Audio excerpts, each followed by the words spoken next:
Se non si lava via la pipì del cane? Fino a 400 euro. Bisogna essere un po' pesantini. Arrivano fino a 500 euro le sanzioni contenute nel nuovo regolamento di polizia urbana adottato dal comune di Vittorio Veneto, che spazia da comportamenti di civiltà come lavar via la pipì del proprio cane a temi di vero e proprio ordine pubblico come assembramenti o bande giovanili. Dalla banalità, diciamo così, del fatto di dover avere sempre un po' di acqua al seguito quando si passeggia col proprio cane, proprio perché in certi posti storici, soprattutto la pipì dei cani rovina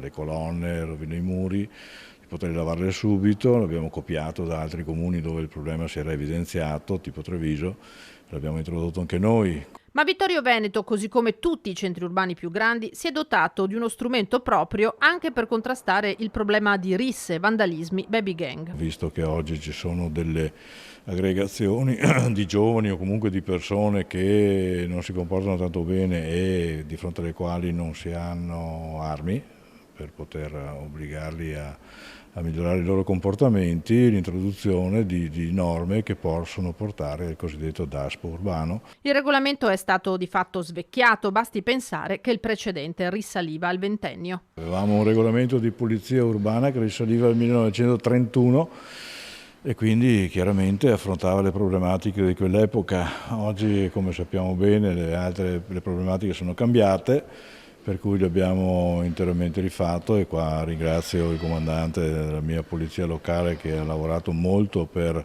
aggiornarlo e grazie a questo strumento poter affrontare un po' meglio quelle che sono le problematiche odierne.